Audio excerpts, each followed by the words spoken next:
ओम सहजात्म स्वरूप परम गुरु शुद्ध चैतन्य स्वामी ने नमः।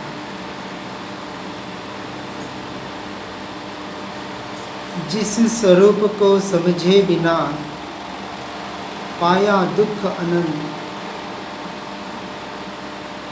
समझाया उस पद को नमो श्री सद्गुरु भगवत। स्वयं का स्वरूप अर्थात जीव का स्वरूप और पर का स्वरूप अर्थात जड़ का स्वरूप, संसार का स्वरूप।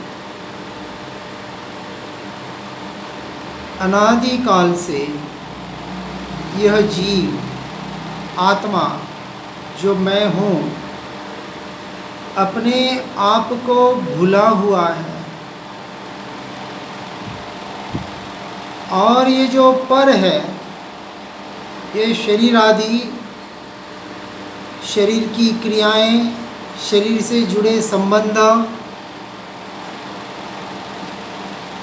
अज्ञानता की वजह से, भूल की वजह से इन पर में इस जीव ने एकत्व ममत्व भाव कर रखा है, अर्थात मैं और मेरापना कर रखा है। और यह मैं और मेरापना करना अच्छी बात है या बुरी बात है? हाँ, अच्छी बात है, अच्छी बात है, बुरी नहीं है। क्योंकि मैं और मेरापना करना ये आत्मा का स्वभाव है, और स्वभाव बुरा कैसे हो सकता है? भाव कौन करता है? जीव करता है कि जड़ करता है? जीव करता है। तो मैं मेरेपने का भाव कौन करता है? जीव करता है, जड़ तो नहीं करता ना। हर कितना है भूल से यह मैं और मेरापना पर में कर रहा है। इसी मैं और मेरेपने को कहाँ करना है? स्व में करना है। इतना सा है ना। यदि मैं मेरापना करने का भाव नहीं होता तो स्व में भी मैं मेरापना नहीं कर पाता, बराबर ना। ये व्यवहार से कि अभी जीव, अब हम जो दो प्रकार के भाव बता रहे हैं, स्वभाव और विभाव। आत्मा अपने स्वभाव में न रहने की वजह से अपने भावों को पर में जोड़कर अपने आप को, स्वयं को ठग रहा है। कौन ठग रहा है? स्वयं स्वयं को ठग रहा है। किसी दुकान में जाएंगे, कोई अच्छी वस्तु चीज़ पसंद आएगी, दुकानदार बराबर देखता है इसको कौन सी वस्तु पसंद है, जो पसंद है उसके भाव डबल बताएगा। पता है उसको ये यही वस्तु लेने वाला है। फिर उसके दाम घटाते घटाते आधे तक भी ला सकता है। भले उसको एक वस्तु 2 रुपए में पड़ी है, वो बताएगा ये 10 रुपए की वस्तु। फिर घटाते घटाते 6 रुपए में आपको बेचेगा। लेने वाला खुश हो जाएगा, देखो 10 की 6 में लेके आया।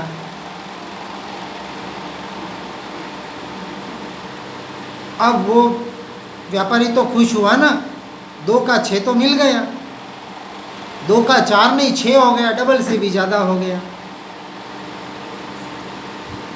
अब उसने उस ग्राहक को ठगा, खुश हो रहा है।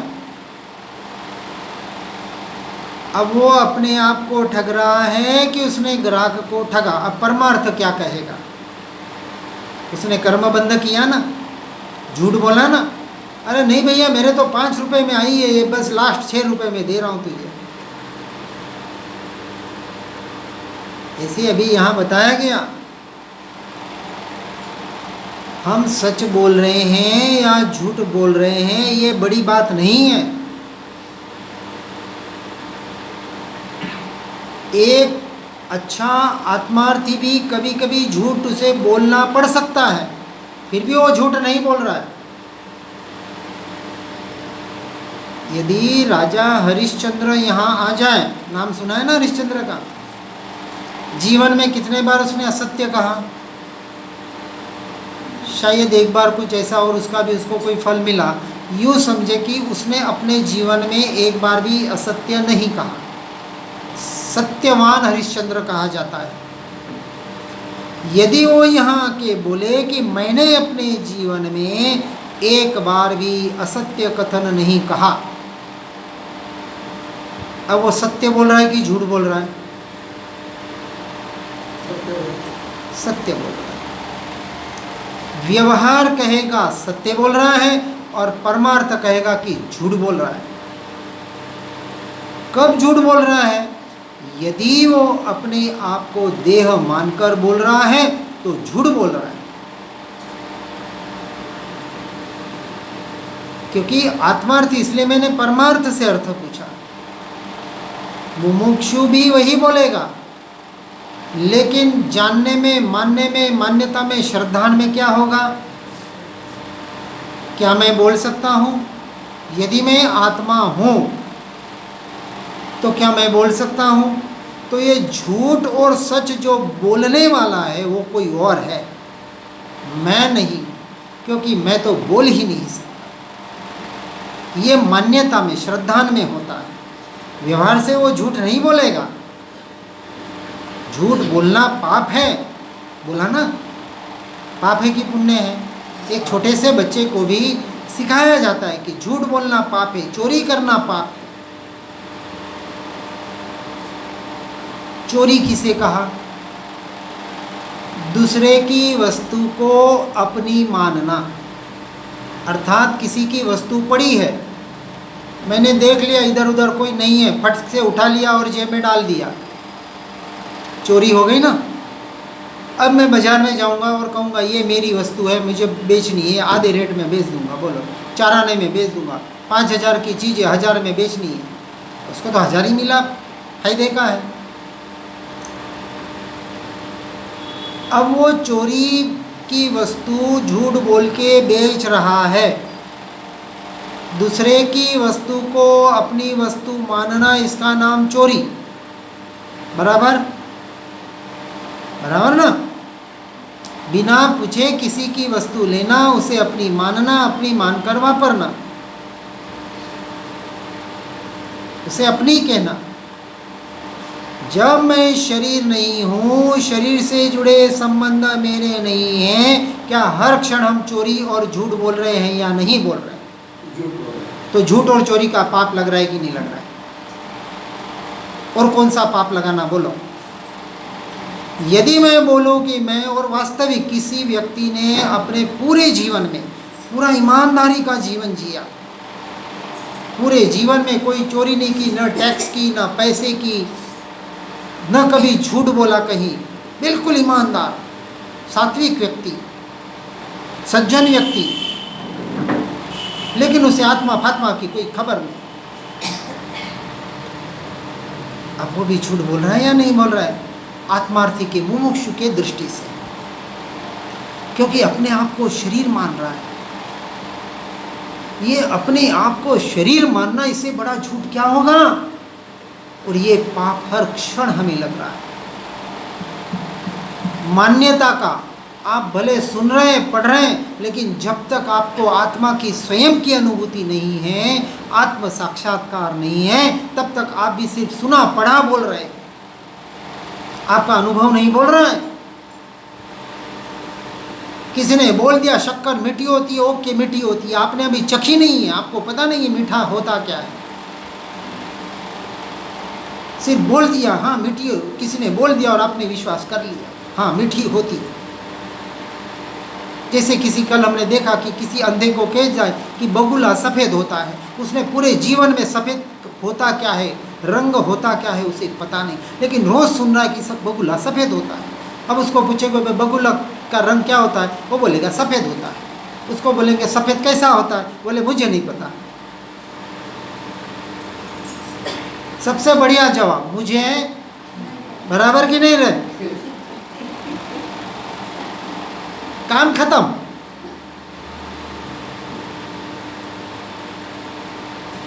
इस बात को बराबर समझना है, गहराई में जाना है। हम मुमुक्षु हैं और हैं उसे कहने का अधिकार है जो इस तत्व के गहराई में जाता है, उसकी खोज करेगा। गुरु ने कहा वो सत्य है, वो ठीक है, लेकिन मेरे लिए सत्य नहीं है, वो गुरु का सत्य गुरु के लिए। उनका अनुभव उन्होंने जो चखा वो जब तक मैं नहीं चखूंगा मेरे क्या काम का। किसी ने अपना पेट भर लिया, उससे मेरा पेट थोड़ी भरेगा। मैं खाऊंगा तो मेरा पेट भरेगा। इतनी सी बात हमें समझ में नहीं आ रही है।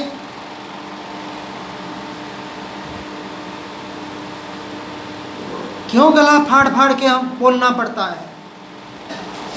कितना समझाए गुरु, कब तक समझाए गुरु? सेवा कर ले, पूजा कर ले, भक्ति कर ले, खिला पिला दे। गुरु को बोलते हैं हमने गुरु की सेवा कर ली, पूजा कर ली, भक्ति कर ली, हो गया काम खत्म। गुरु गए कि काम खत्म, बराबर ना? ये सबसे बड़ा अविनय है गुरु का। सबसे बड़ा, आपने कोई सेवा नहीं की, झूठ बोलते हैं। मैं पहले दिन से इसी बात को दोहराने का प्रयास कर रहा हूं। अपने जीवन को एक आत्ममय जीवन बनाने का प्रयास करें तो समझना आपने गुरु का भी नहीं किया। मैंने दूसरे दिन बता दिया, गुरु गोविंद दोनों खड़े काके लागू पाए रे, अनंत जन्मों में पाए लाख लाख के कमर तोड़ दी उन गुरुओं के और परमात्माओं के। मंदिरों मस्जिदों में नहीं, बाहर भटक भटक कर धर्म बुद्धि उसमें स्थापित कर ली और फिर वही कर रहे हैं। अभिनय कर रहे हैं हम गुरु का। एक गुरु होके गए गुजरात में, उन्होंने कहा आप मेरी बात यदि नहीं मानेंगे तो समझना आप मेरे छाती पे पांव रखकर चल रहे हैं। मुझे आपकी सेवा नहीं चाहिए, मुझे आपका खाना नहीं चाहिए, मुझे आपके कोई कुछ आपको कुछ नहीं करना। मैं जिस बात को बताने का प्रयास कर रहा हूँ, जिस और मैं इशारा करने का प्रयास कर रहा हूँ, बस आप उसका काम कर लो। आप, यही हमारी गुरु दक्षिणा है, इसी में हम संतोषी हैं। और यही बात मैं कहना चाहूँगा, बार बार कहूँगा, मात्र सुने पढ़ने तक सीमित न रहें। तो फूल नहीं तो कहते ना पंखुड़ी ही बने, पूरा नहीं लेकिन कुछ तो जीवन में उतारे। ये साक्षी की साधना, ये भेद ज्ञान की साधना, ये जानने की साधना, ये अपने आत्मा की साधना, यही तो परमात्मा की साधना है, यही तो परमात्मा की आराधना है, यही तो सद्गुरु का सच्चा विनय है। जिसने अपनी साधना कर ली उसने सब कुछ पा लिया और हमने तो पा लिया।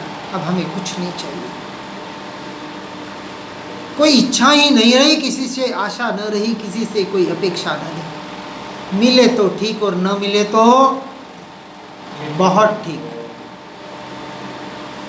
हम उसमें ज़्यादा खुश हैं।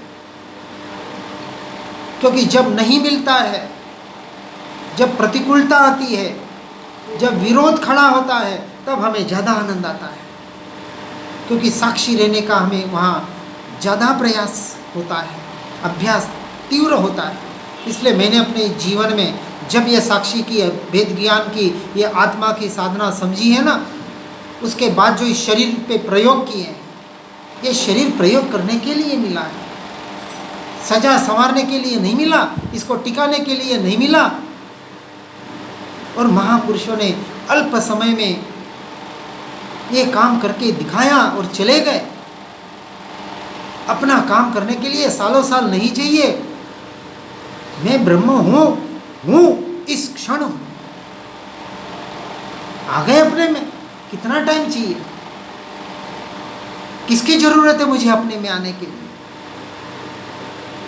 कौन सा गुरु चाहिए? बस समझ लिया, जान लिया, मान लिया, बात खत्म, गुरु का काम खत्म। सत्संग सत्य स्वरूप आत्मा का संग करने का नाम सच्चा सत्संग है।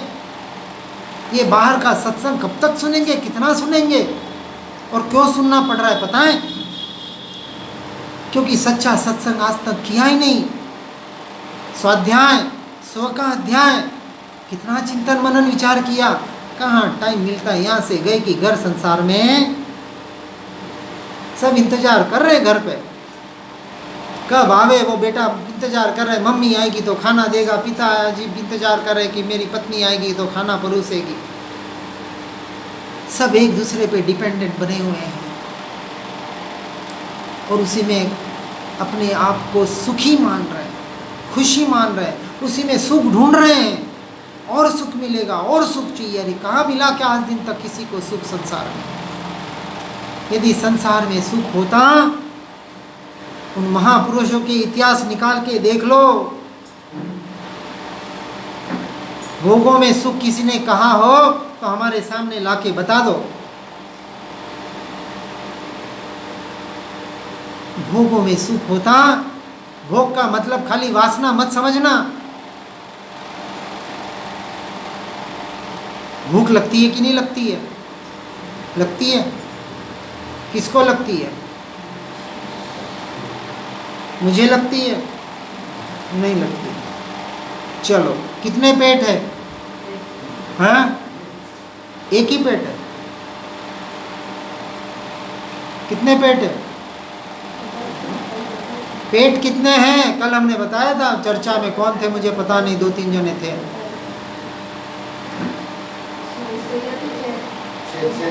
हाँ, अब विचार करो, फट से विचार आ जाना चाहिए, कौन से 6 पेट? 5 इंद्रियां और सबसे बड़ा भूत मन। मन की कितनी भूख है या नहीं भूख? सब कुछ किसको चाहिए? सारे संसार का सब कुछ मुझे चाहिए, तो भी पेट नहीं भरेगा। किसका? इस मन का। मन कभी तृप्त हुआ है आज दिन तक? इच्छाएं कभी खत्म हुई है आज दिन तक? अरे सबसे बड़ा भूखा तो वो मन है ना, उसकी भूख। भूख है अर्थात उसको पेट है। वो पेट दिख नहीं रहा है, हम मान नहीं, हमने तो एक ही पेट माना। अच्छा देखने को चाहिए, अच्छा सुनने को चाहिए, अच्छा स्पर्श चाहिए, गर्मी लग रही है एसी कूलर चाहिए। किसकी भूख है ये? सारी भूखे हैं ये। और सारा जीव, ये आत्मा इनमें उलझा हुआ है और कहता है हम ब्रह्मास्मि। सिर्फ बोल रहा है, मान नहीं रहा है, जान नहीं रहा है, पहचान नहीं कर पा रहा है, अपना अनुभव नहीं कर पा रहा है। कुछ नहीं करना। अरे क्या कुछ नहीं करना? कुछ नहीं करने के लिए भी साधना करनी पड़ती है। आत्मा अकर्ता है, अक्रिय है। ठाले होके बैठ जाओ तो बैठ जाओ, पहले संसार में ठाले होके बैठ जाओ। संसार में तो सब कर्तृत्व बुद्धि कर रहे हैं और यहाँ कुछ क्रिया करने की बात करें तो कहते आत्मा अकर्ता है। किसको ठग रहे हो? किसको धोखा दे रहे हो? किसको झूठ बोल रहे हो? विचार करें। बस एक ही सबसे बड़ी हमारी कमजोरी है, हम विचार ही नहीं कर पाते हैं, चिंतन नहीं कर पाते हैं। ऐसा अमूल्य मनुष्य का जीवन मिला, अमूल्य, जिसका कोई मूल्य नहीं है। एक गरीब आदमी था, कहता था मेरे पास कुछ भी नहीं है, बहुत दीन हूँ मैं, दरिद्री हूँ मैं। एक ज्ञानी पुरुष आए, मुझे बोले तेरी दोनों आंखें दे दे, 1 लाख रुपए देता हूँ। तेरा हार्ट दे दे, तुझे 1 करोड़ देता हूँ। तेरी किडनी दे दे, तुझे 50 लाख देता हूँ। बोल पैसा ही पैसा, तेरा घर भर देता हूँ, तेरा शरीर दे दे मुझे, तेरा सारा दरिद्रपना दूर हो जाएगा। उसने विचार किया, इस शरीर की इतनी कीमत। ये नश्वर, भले नश्वर शरीर है, लेकिन किसी के लिए काम का है। एक खून की बोतल चाहिए हो, वो पॉजिटिव बहुत नॉर्मल किसी का नहीं मिलता और किसी का मिल जाए, वो कहेगा एक बोतल के 1,00,000 रुपए लूंगा, दोगे कि नहीं? यदि आपकी कैपेसिटी है, अरे लाख नहीं तो 1,25,000 ले, एक बोतल अभी के अभी चाहिए मेरे। अरे इस खून की कीमत एक बोतल की 1,00,000, ये तो मूल्य हो गया।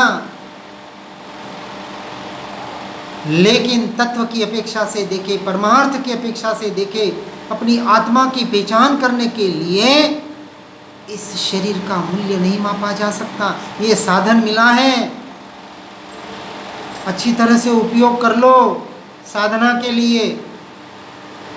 नहीं तो हमारे अंकल जी को अब बोलेंगे अब साधना करो, नहीं कर पाएंगे। बोलो 1 घंटा बैठो ध्यान में, नहीं बैठ पाएंगे। अभी कुछ सुनना है, नहीं सुन पाएंगे। हाँ, पहले सुन लिया है, साधना है, सब समझ है, तो अब कोई प्रॉब्लम नहीं, अब कर सकते हैं। अब शरीर की जरूरत नहीं, अपने में आने के लिए कहाँ शरीर की जरूरत है।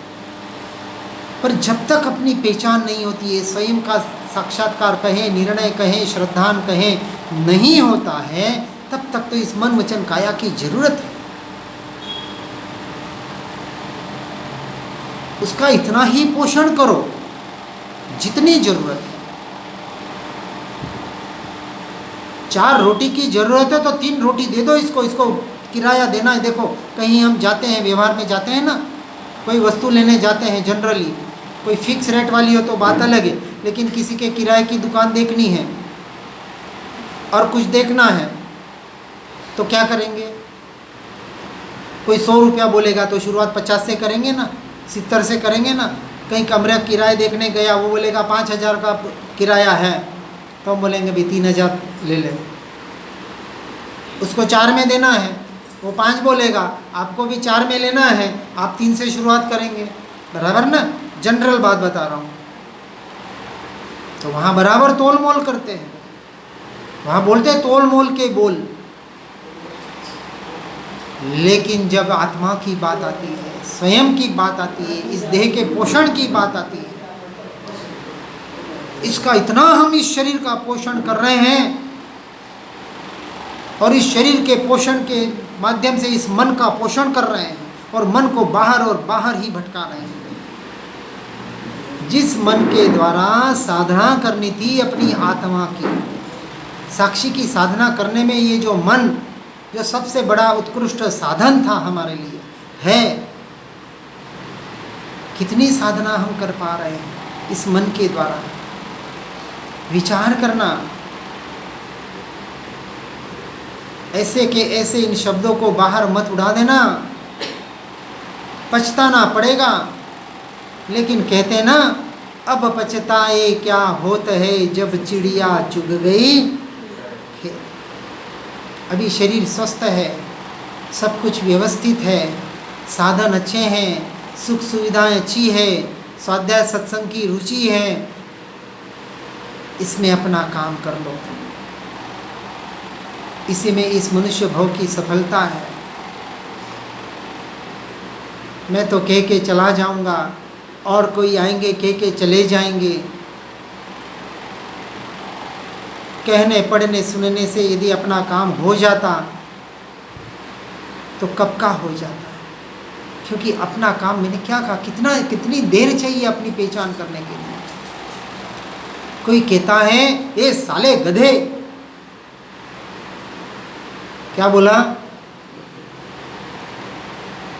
किसको गधा बोल रहा है? फट से गुस्सा आया, क्या गधा है हम? क्यों गुस्सा आ रहा है?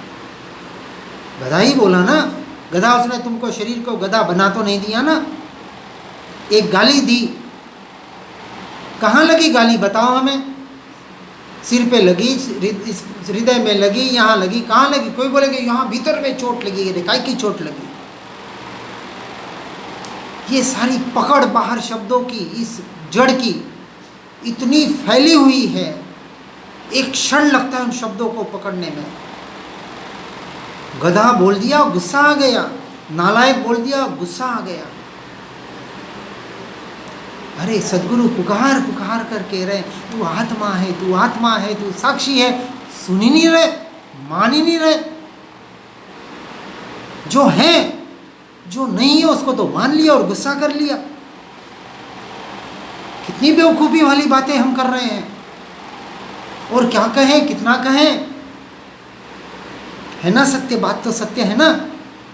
संसार में इसी का नाम तो संसार है, और इसी संसार में भटक रहे हैं हम। कहाँ सदगुरु मिले हमें? देखो, सच्चा सदगुरु, सहजात्म स्वरूप परम गुरु, एक मंत्र किस महापुरुष श्रीमद राजचंद्र, यहाँ जो आपके शुभकरण जी आए थे, यहाँ तो नहीं, यानी जयपुर और वगैरह जहाँ जहाँ, उन्होंने, वहाँ के लोग जानते, वो एक ये मंत्र का उन्होंने वो जाप देते थे, लेकिन उनका अर्थ भी उन्हें पता नहीं। 3 मंत्र वहाँ उनके इसमें आते हैं। सजात्म स्वरूप परम गुरु निर्ग्रंथ सर्वज्ञ देव, आत्म भावना भावता जीव लहे केवल ज्ञान। अब वो जो इस मार्ग वाले हैं, वो मंत्रों का जाप करने बैठ गए।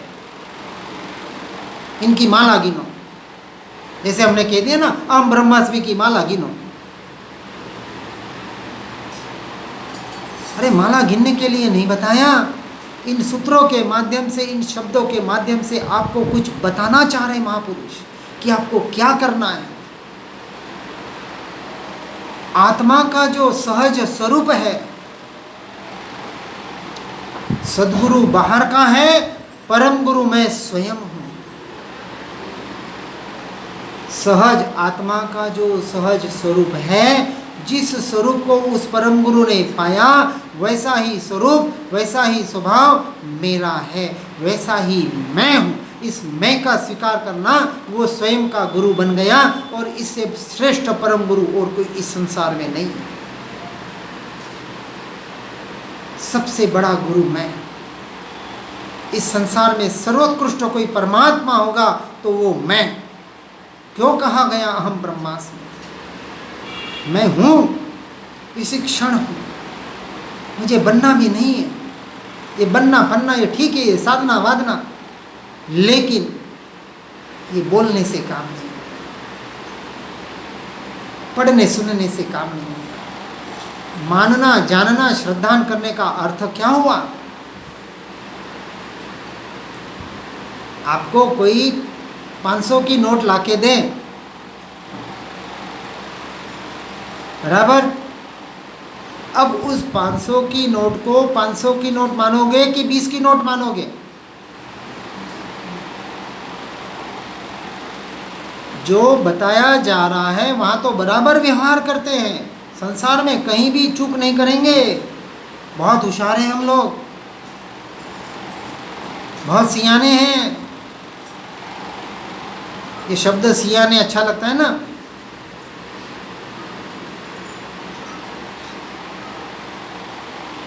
परमार्थ महापुरुष कहते हो, सियाने नहीं, 1.5 शाने हो। आपके क्या शब्द आता है पता नहीं। ओवर स्मार्ट जिसको बोलते हैं ना, अपने आप को होशियार मानते हैं। देखो संसार का कार्य इतना व्यवस्थित, परफेक्ट। क्या परफेक्ट? खाक परफेक्ट। जहाँ परफेक्ट होना है वहाँ तो परफेक्ट हो नहीं पा रहे, और जहाँ परफेक्ट नहीं होना था, जहाँ से छूटना था, जो मिथ्या है, जिस जगत को मिथ्या बोल रहे हैं, फिर भी उसी जगत में, उसी कीचड़ में, उसी, अब क्या कहें, उसी में फिर उसी विष्ठा में चले जा रहे हैं। वही कर रहे हैं। विष्ठा का कीड़ा बाहर निकलता है, उसको कोई पकड़ने जाए तो फट से फिर विष्ठा में जाता है। उसको भय है कहीं मुझे मार देगा, मैं मर जाऊंगा। उस कीड़े को भी भय है, उसे भी ज्ञान है, उसे भी संज्ञा है, उसके भीतर भय पड़ा हुआ है, मुझे कोई मार देगा। कोई सांप आपको क्यों डसता है? आप चुपचाप खड़े रहो, नहीं डसेगा वो। आप जैसे हलन चलन की, आप भयभीत हो गए, उसे पता नहीं आप भयभीत हो गए, उसको तो लग रहा है ये मुझे मार देगा। इस भय से वो आपको डंक मारता है, आप चुपचाप खड़े हो जाओ, कुछ नहीं करेगा, वास्तव में कुछ नहीं करेगा। ऐसे कितने उदाहरण। हाँ, हम जहाँ एक जगह रहते थे, 6 साल का बच्चा, उसको हमने सिर्फ इतना ही ज्ञान दिया, 2 बच्चियाँ और 1 बच्चे, पुजारी वहाँ था जो मंदिर में, उसको इतना ही किया, बच्चों देखो क्या है, तुम आत्मा हो। हाँ, आते थे, आत्मा में मैं आत्मा हूँ, मुझ में ज्ञान है और ज्ञान से मैं जानता हूँ, और मैं आत्मा हूँ, परमात्मा समान हूँ, सभी भगवान आत्मा है। हमारा शब्द है भगवान आत्मा, अर्थात आत्मा ही तो परमात्मा है, भगवान है ना। हम किसी को भी भगवान आत्मा के नाम से ही पुकारते हैं, चाहे चींटी कीड़े मकोड़े है, चाहे कुत्ती बिल्ला हो, चाहे मनुष्य हो, हमें कोई फर्क नहीं पड़ता, हम सभी को भगवान आत्मा देखते हैं। वो बच्चा, एक दिन ये गए थे वहाँ पर और पूछा, सांप पास में से जाता है तो क्या है, भगवान आत्मा है, भगवान आत्मा उधर से चला जाता है, मैं इधर खड़ा हो जाता हूँ। अब वो तो क्या रात दिन रहते हैं ना वहाँ, उनको सांप भी का भय नहीं रहता, रोज देखते हैं। देखो वो बच्चा एक जीव में भगवान देख रहा है, एक सांप में भगवान देख रहा है, क्योंकि वो अपने आप को भगवान मान रहा है।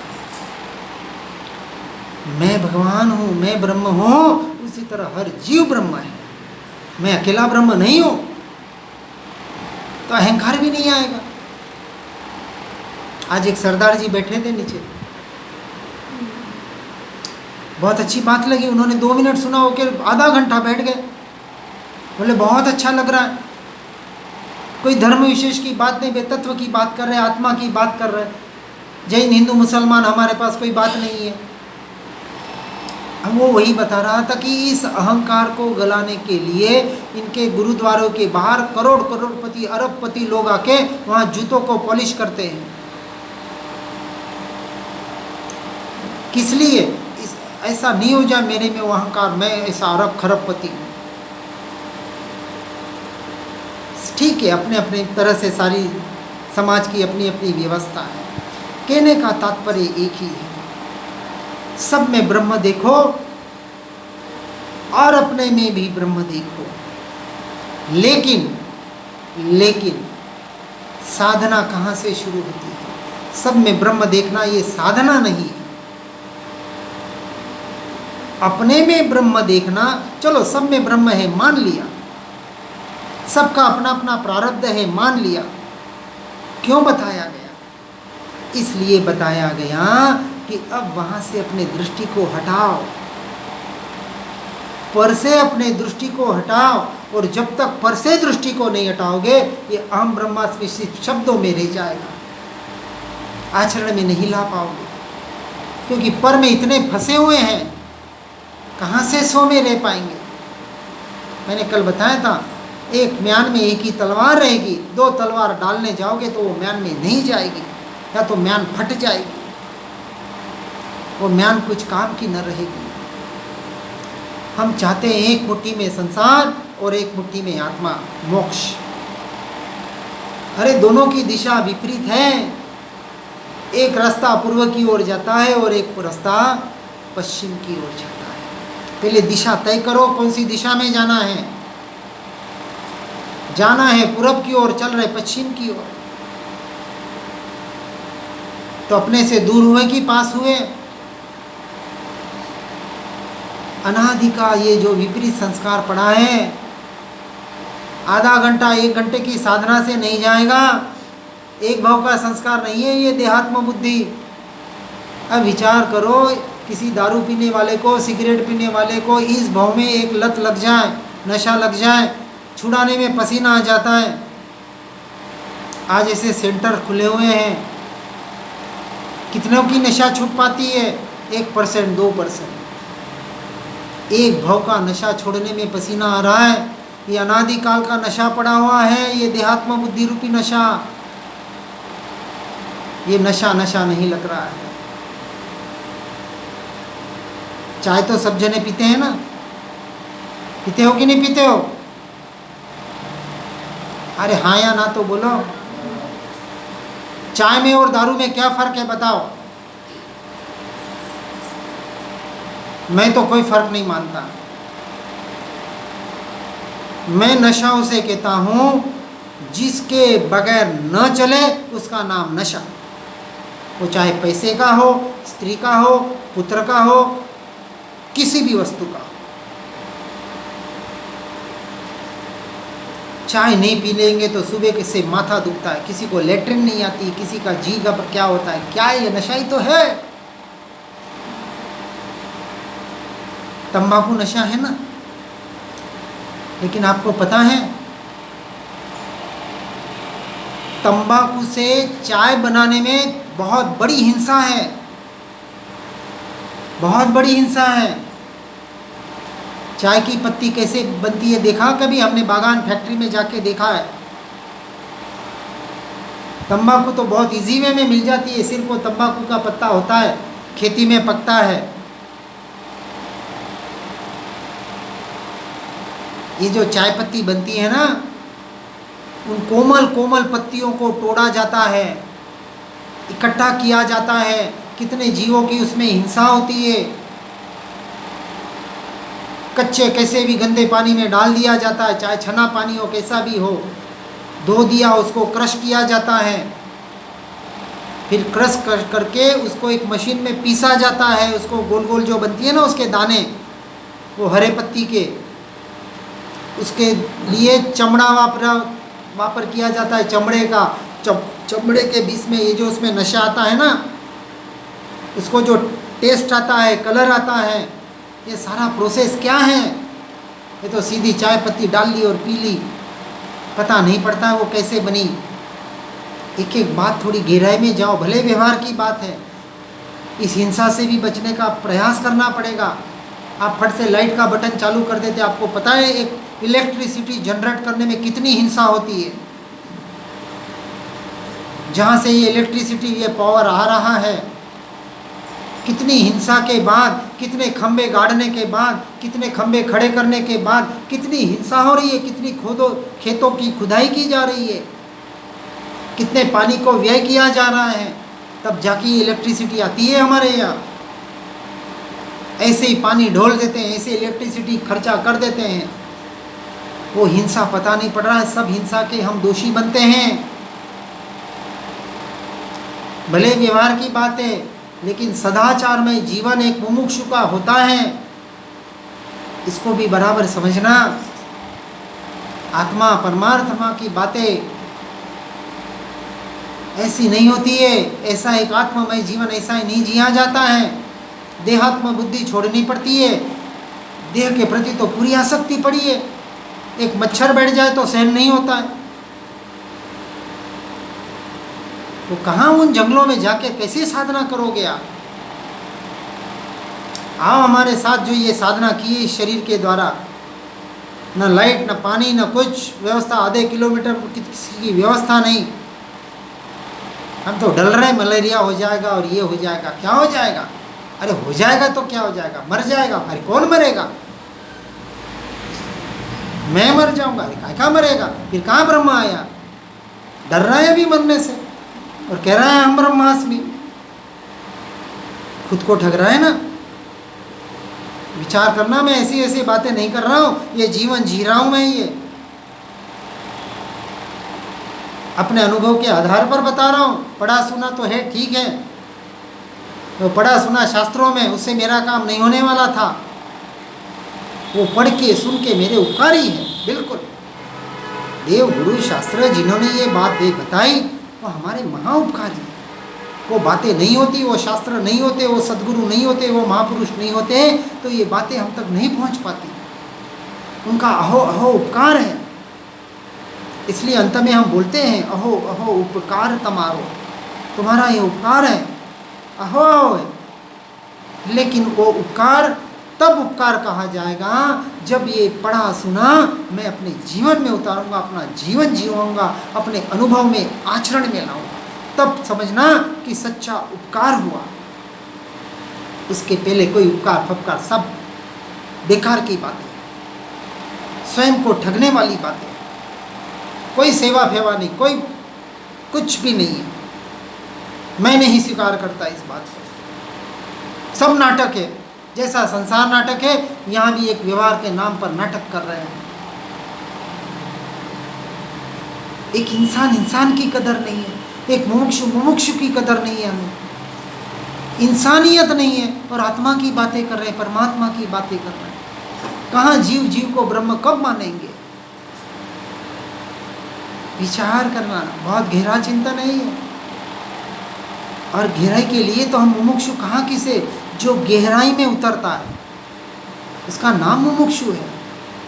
सुनने पढ़ने वाले तो हजारों लाखों बैठे हैं, आज मोबाइल पे इंटरनेट पे पढ़ सुन रहे हैं और अपने आप को मान रहे हैं हम स्वाध्यायी है, हम सत्संगी है। काय के सत्संगी?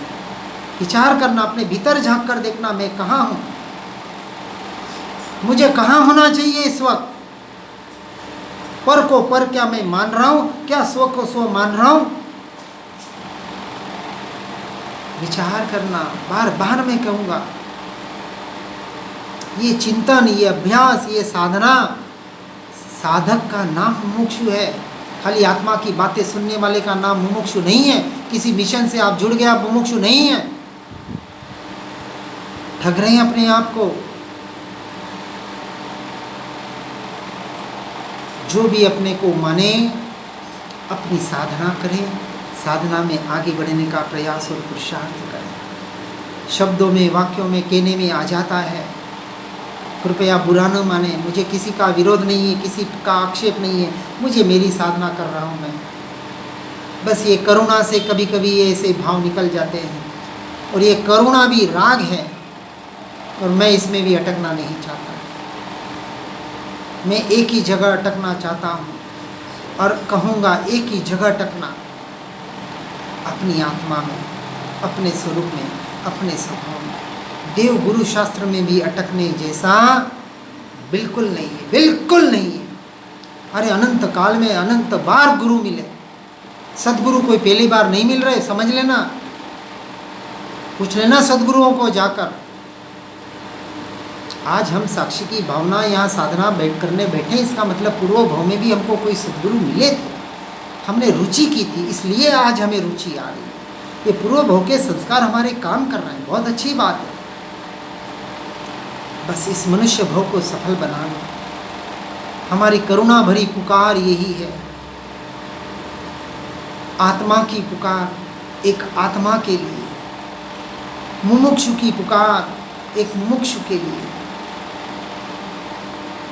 ये शब्दों का, इनका कोई महत्व नहीं, महत्व भावों का है। भावों को पकड़ना और अपने भावों में आ जाना, इतना सा मार्ग है मार्मिक। और जो मार्मिक है, जिसने धर्म के मर्म को, स्वरूप को, स्वभाव को समझ लिया, ऐसे धर्म के मर्म को पाकर इस मनुष्य भोग की सफलता बनाकर निरंतर इस साधना में आगे बढ़ने का प्रयास करें। कोई कहते हैं गुरु दक्षिणा। यदि मैं गुरु बनना भी नहीं चाहता, क्योंकि मैं परमात्मा हूँ, मैं क्यों गुरु पद पे आऊँ? फिर भी 6 दिन में आपका सहकार मिला, बहुत अच्छा। जो भी लिया पाया, कुछ अल्प बुद्धि से देने का प्रयास किया।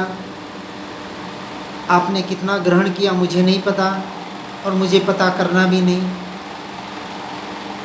पर इतना ही चाहूँगा, यदि अपना भला चाहते हैं, स्वयं का भला चाहते हैं, तो जरूर इस साधना को यथार्थ रूप से समझकर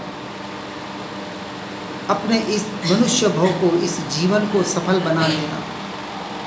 नहीं तो कीड़ों मकोड़ों की तरह मनुष्य का जन्म भी यूं ही बच्चे और परिवार में और बाहर बाहर भटका कर यूं ही इस मनुष्य भव को निष्फल बना देंगे। एक कुत्ता बिल्ली भी अपने बच्चों को अच्छी तरह से पाल लेता है, ख्याल रख लेता है। इसलिए कहा जाता है बच्चों को कार नहीं संस्कार देने का प्रयास करें। कार तो वो उनकी बुद्धि से ले लेंगे, उनको सिखाना नहीं पड़ेगा कार कैसी ली जाती है, पैसा कैसे कमाया जाता है। अनादि का संस्कार पड़ा हुआ है। ये आत्मा का संस्कार जो हमने पाया है, आज आपके नहीं लेकिन पूरे मार्ग में मैं देखता हूँ, चाहे मेरे परिवार की भी या इस जड़ की भी बात करें, हम अपने बच्चों को इस मार्ग में नहीं ला पाते, इस मार्ग के मर्म को समझा नहीं पाते, और समझाने का प्रयास करते हैं तो बच्चे हमारी तरफ उंगलियां उठाते हैं। आप कौन से धर्म का क्या कर रहे हैं आप, आत्मा का? बच्चों को हम कहते झूठ नहीं बोलना, और बच्चे के सामने मोबाइल पे बात करते मैं भी घर पे नहीं हूँ। वो बच्चा क्या सोचता है, मेरे को तो कह रहे झूठ नहीं बोलना और पापा घर में हैं और बोल रहे मैं घर में नहीं हूँ। वो आपकी बात मानेगा? डर से मान लेगा, लेकिन चुरे छुपे गलत काम करने में लग जाएगा। इसलिए ऐसे संस्कार संयम में प्रकट करो, अपने बच्चों में प्रकट करो, इस मनुष्य जन्म को सफल बनाओ। सर्वोत्कृष्ट मार्ग मिला है हमें, सर्वोत्कृष्ट। मैं तो समझता हूँ चाहे दुनिया कुछ भी कहे, दुनिया माने न माने गोली मारो, अपना जीवन जियो, एक आत्ममय साक्षीमय जीवन जीने का, ब्रह्ममय जीवन जीने का प्रयास और पुरुषार्थ करें। इन्हीं भावना के साथ ओम नमः सिद्धम। आत्म ही है देव निरंजन, आत्म ही सद्गुरु भाई, आत्म शास्त्र धर्म आत्म ही तीर्थ, आत्म ही सुखदाई। आत्मा मन नहीं है रत्न पूरित अवगाहन सुखधाम, ऐसे देव शास्त्र सद्गुरु को, धर्म तीर्थ को सतत प्रणाम, धर्म तीर्थ को सतत प्रणाम।